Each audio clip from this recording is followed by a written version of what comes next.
الشيطان الرجيم بسم الله الرحمن الرحيم وَلَقَدْ أَرْسَلْنَا مُوسَى بِآيَاتِنَا أَنْ أَخْرِجْ قَوْمَكَ مِنَ الظُّلُمَاتِ إِلَى النُّورِ وَذَكِّرْهُم بِأَيَّامِ اللَّهِ إِنَّ فِي ذَلِكَ لَآيَاتٍ لِكُلِّ صَبَّارٍ شَكُورٍ۔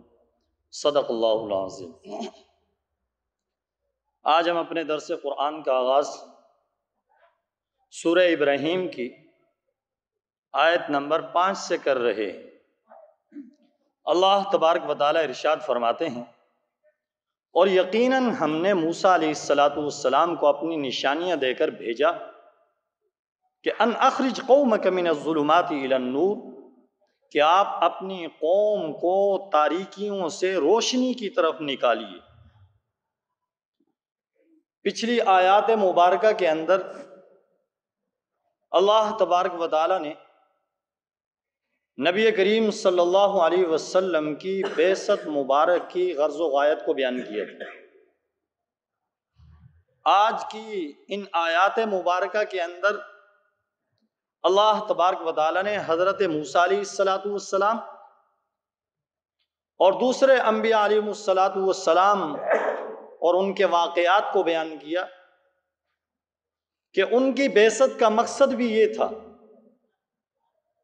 جیسے پچھلی آیات کے اندر یہ بات آئی کہ ہم نے قرآن اس لیے اتارا تاکہ آپ لوگوں کو ظلمات سے نور کی طرف نکالیں۔ تو فرمایا ہم نے موسیٰ علیہ السلام کو بھی اپنی نشانیاں دے کر بھیجا کہ آپ اپنی قوم کو تاریکیوں سے روشنی کی طرف نکالیے، یعنی عقائد کی تاریکیوں سے اعمال صالحہ کی روشنی کی طرف نکالیے۔ فرمایا وَذَكِّرْهُمْ بِأَيَّامِ اللَّهِ، اور ان کو تاریخی واقعات کے ذریعے سے نصیحت کیجیے۔ ایام اللہ، اس کا مصداق کیا ہے؟ تاریخی واقعات۔ اس سے مراد وہ واقعات ہیں کہ جن کے اندر کسی قوم پر اللہ تبارک و تعالیٰ کی طرف سے عذاب آیا، یا کسی قوم کو اللہ تبارک و تعالیٰ کی طرف سے نعمت ملی، انعام نصیب ہوا۔ انہیں فرمایا یہ تاریخی واقعات ہیں، اور ان ایام کی نسبت اللہ کی طرف کی، ان کی عظمت کی طرف اشارہ کرتے ہوئے فرمایا وَذَكِّرْهُمْ بِأَيَّامِ اللَّهِ، ان کو اللہ کے تاریخی واقعات کے ساتھ انہیں نصیحت کیجیے۔ إِنَّ فِي ذَلِكَ لَآيَاتٍ لِكُلِّ صَبَّارٍ شَكُورٍ، یقیناً اس میں عبرتیں ہیں، نشانیاں ہیں ہر اس شخص کے لیے جو صبر کرنے والا ہو اور شکر کرنے والا ہو۔ فرمایا ان آیات کے اندر، ان تاریخی واقعات کے اندر، ان ایام اللہ کے اندر عبرتیں ہیں، نشانیاں ہیں ہر اس شخص کے لیے جو صبر اور شکر کا خوگر ہو، صبر اور شکر کرنے والا ہو، کیونکہ وہی یہ سمجھتا ہے کہ مصیبت کے اندر صبر کرنا اور خوشی کے اندر اللہ کا شکر کرنا، یہ اسلام کی، دین کی، شریعت کی تعلیم ہے کہ انسان کو خوشی ملے تو اللہ کا شکر ادا کرے، اور اگر مصیبت اور پریشانی آئے تو اس وقت صبر کرے۔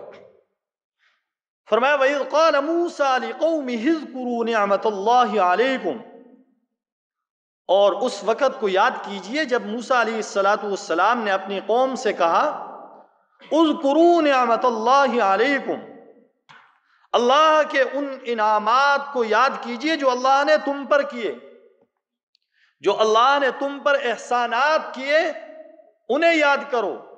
اذ انجاکم من آل فرعون یسومونکم سوء العذاب، جس وقت کہ اس نے تمہیں فرعونیوں سے نجات دی۔ یسومونکم سوء العذاب، وہ تمہیں برا عذاب چکھاتے تھے۔ وَيُذَبِّحُونَ أَبْنَاءَكُمْ، تمہارے بیٹوں کو ذبح کرتے تھے، وَيَسْتَحْيُونَ نِسَاءَكُمْ، اور تمہاری عورتوں کو زندہ رکھتے تھے۔ اس آیت مبارکہ کے اندر اللہ تبارک و تعالیٰ نے ارشاد فرمایا کہ اس وقت کو یاد کرو جب حضرت موسیٰ علیہ السلام نے اپنی قوم سے یہ کہا تھا کہ اللہ نے جو تم پر انعام کیا ہے، احسان کیا ہے، اسے یاد کرو کہ اللہ تبارک و تعالیٰ نے تمہیں فرعونیوں سے نجات دی ہے۔ اللہ تبارک و تعالیٰ نے حضرت موسیٰ علیہ السلام کو بنی اسرائیل اور قبطی دونوں کی طرف نبی بنا کر بھیجا، لیکن بنی اسرائیل نے حضرت موسیٰ علیہ السلام کی بات کو لیا، قبطیوں نے نہیں لیا۔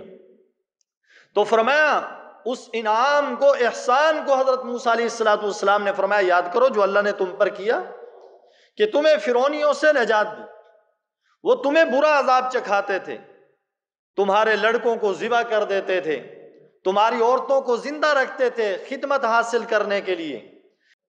وَفِي ذَلِكُمْ بَلَاءٌ مِّن رَبِّكُمْ عَظِيمٌ، اور ان تمام واقعات میں تمہارے پروردگار کی طرف سے تمہارا بڑا زبردست امتحان تھا۔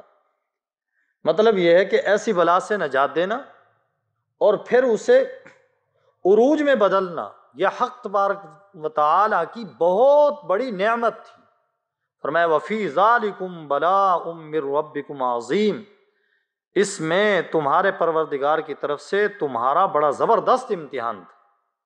وَإِذْ تَأَذَّنَ رَبُّكُمْ لَئِن شَكَرْتُمْ لَأَزِيدَنَّكُمْ، اور فرمایا اس وقت کو بھی یاد کرو جب تمہارے رب نے تم پر یہ بات واضح کر دی تھی، لَئِن شَكَرْتُمْ لَأَزِيدَنَّكُمْ، کہ اگر تم شکر کرو گے تو میں تمہارے لیے بڑھا دوں گا نعمتوں کو، وَلَئِن كَفَرْتُمْ إِنَّ عَذَابِي لَشَدِيدٌ، اور اگر تم شکر نہیں کرو گے تو یقیناً میرا عذاب بڑا سخت ہے۔ اس آیت مبارکہ کے اندر ارشاد فرمایا کہ تمہارے رب نے تم پر جو واضح کر دیا اسے یاد کرو کہ اگر تم شکر کرو گے تو میں نعمتوں کے اندر اضافہ کر دوں گا، نعمتوں کو بڑھا دوں گا۔ فرمایا اگر کفر کرو گے، نہ شکری کرو گے، اللہ فرماتے ہیں میرا عذاب بڑا سخت ہے۔ یہاں پر لفظ آیا شکر کا۔ شکر اللہ تبارک و تعالیٰ کی بہت بڑی عبادت ہے، اور جیسے کہ قرآن کریم کے اندر اللہ تبارک و تعالیٰ نے ارشاد فرمایا وَقَلِيلٌ مِّنْ عِبَادِيَ الشَّكُورُ، میرے بندوں میں سے شکر کرنے والے تھوڑے ہی ہیں۔ فرمایا قَلِيلًا مَّا تَشْكُرُونَ، تم تھوڑا ہی شکر کرتے ہو۔ تو شکر یہ اللہ تبارک و تعالیٰ کی بہت بڑی عبادت ہے۔ ایک حدیث پاک کے اندر نبی کریم صلی اللہ علیہ وسلم نے ارشاد فرمایا الایمان نصفان، فرمایا ایمان کے دو حصے ہیں۔ فرمایا ایک حصہ تو صبر کے اندر ہے اور دوسرا حصہ فرمایا شکر کے اندر ہے۔ تو شکر کسے کہتے ہیں؟ شکر کہتے ہیں قدردانی کو، اور شکر یہ دل کے ساتھ بھی ہو سکتا ہے، شکر زبان کے ساتھ بھی ہو سکتا ہے کہ اللہ تبارک و تعالیٰ کی نعمتوں کا زبان کے ذریعے سے شکر ادا کیا جائے، اور یوں کہا جائے الحمدللہ الحمدللہ۔ اور اسی طرح شکر جو ہوتا ہے وہ عمل کے ذریعے سے بھی ہوتا ہے، اور عمل کے ذریعے سے شکر کیسے ہوتا ہے کہ جو نعمت اللہ تبارک و تعالیٰ نے دی ہے اسے اللہ کی رضا والے اعمال کے اندر استعمال کیا جائے، اللہ کی نافرمانی کے اندر اسے استعمال نہ کیا جائے۔ آنکھ کی نعمت اللہ نے دی ہے تو اللہ کی رضا میں دیکھنے میں استعمال کیا جائے، اللہ کی ناراضگی میں استعمال نہ کیا جائے۔ کان کی نعمت ہے، زبان کی نعمت ہے، ہاتھ پاؤں کی نعمت ہے، یہ ساری نعمتیں انہیں وہیں استعمال کیا جائے جہاں پر اللہ تبارک و تعالیٰ کی رضا ہے، اللہ کی ناراضگی میں انہیں استعمال نہ کیا جائے۔ اور حضرت سری سقطی رحمت اللہ علیہ، یہ حضرت جنید بغدادی رحمت اللہ علیہ کے شیخ ہیں۔ ایک مرتبہ اپنے شاگرد سے پوچھا کہ شکر کسے کہتے ہیں؟ انہوں نے کہا کہ شکر اسے کہتے ہیں کہ اللہ کی نعمت کو بے موقع بے محل استعمال نہ کیا جائے۔ ان کے استاد بڑے خوش ہوئے اس جواب سے اور پوچھا کہ آپ نے یہ جواب کہاں سے حاصل کیا؟ فرمایا آپ کی صحبت سے میں نے یہ جواب حاصل کیا۔ اللہ اکبر! اللہ والوں کے بھی کیا عجیب کمالات ہوتے ہیں۔ تو فرمایا اللہ کی نعمت کو بے موقع اور بے محل استعمال نہ کیا جائے، اسے شکر کہا جاتا ہے۔ اور حضرت حکیم الامت حضرت مولانا اشرف علی تھانوی رحمۃ اللہ علیہ نے کیا خوبصورت بات لکھی ہے کہ فرمایا کہ جو آدمی نعمت کو منعم حقیقی کی طرف سے سمجھے گا، فرمایا اسے دو نعمتیں حاصل ہوں گی۔ فرمایا ایک تو یہ کہ اللہ تبارک و تعالیٰ سے وہ خوش ہوگا، وہ منعم سے خوش ہوگا کہ یہ اللہ تبارک و تعالیٰ نے مجھ پر انعام کیا ہے، مجھے یہ نعمت عطا کی ہے۔ فرمایا ایک تو یہ ہے کہ وہ منعم سے خوش ہوگا۔ جیسے کہ دنیا کے اندر دیکھ لیجئے کہ اگر کسی کتے کو تھوڑی سی روٹی بھی ڈال دی جائے تو وہ کتا اس ڈالنے والے کے آگے پیچھے پھرتا ہے، کبھی ادھر گرتا ہے کبھی ادھر گرتا ہے کہ اس نے مجھے روٹی دی ہے۔ تو اس لیے انسان تو پھر انسان ہی ہے، انسان کو بھی اللہ کے حکموں کے آگے جھک جانا چاہیے۔ اور اسی طرح فرمایا جو آدمی نعمت کو منعم حقیقی کی طرف سے سمجھے گا تو فرمایا وہ اطاعت گزاری، اطاعت شعاری اور فرما برداری کے اندر اور زیادہ لگ جائے گا۔ جیسے کہ جو مزدور کام کرتے ہیں، اگر کبھی کبھی مالک انہیں اپنی طرف سے جو ان کی تنخواہ ہے اسے کچھ مزید کسی مزدور کو دے دے تو وہ مزدور کیسے آگے پیچھے پھرتا ہے اور کیسے اس کی اطاعت گزاری اور کوشش کرتا ہے کہ اس کی کوئی نافرمانی نہ ہو جائے کہ اس نے مجھے تنخواہ سے بھی کچھ زائد دیا ہے۔ تو اس لیے فرمایا جو آدمی نعمت کو منعم حقیقی کی طرف سے سمجھے اسے یہ دو نعمتیں حاصل ہوں گی، ایک تو یہ کہ وہ منعم سے خوش ہوگا اور دوسرا یہ کہ وہ اس کی اطاعت گزاری فرما برداری کے اندر اور زیادہ لگ جائے گا۔ اور اللہ والوں میں سے ایک اللہ والے گزرے ہیں جن کا نام ڈاکٹر عبدالحی عارفی رحمت اللہ علیہ ہے۔ وہ اپنے مریدین سے فرمایا کرتے تھے بھائی پہلے زمانے کے جو بزرگوں کے اللہ والوں کے مجاہدے ہوتے تھے، آج کے زمانے میں تم وہ مجاہدے تو نہیں کر سکتے کیونکہ اب طبیعتیں وہ متحمل نہیں ہیں، برداشت نہیں کر سکتی، لیکن فرمایا تم ایسے کیا کرو کہ اللہ کی نعمتوں کا شکر ادا کیا کرو۔ اور فرمایا جب تم اللہ کی نعمتوں کا شکر ادا کرو گے تو اس کی وجہ سے جو اندر کی بیماریاں ہیں، فرمایا اندر کا جو گند ہے وہ ختم ہو جائے گا۔ تو اس لیے اللہ تبارک و تعالی ہم سب کو زیادہ سے زیادہ اپنا شکر کرنے کی توفیق نصیب فرمائے۔ اور دیکھیں اللہ تبارک و تعالیٰ کی ہم پر کتنی نعمتیں، مادی نعمتیں، روحانی نعمتیں، جسمانی نعمتیں، اور یاد رکھیں سب سے بڑی نعمت تو ایمان کی نعمت ہے، قرآن کی نعمت ہے، نبی علیہ السلام کی غلامی کی نعمت ہے۔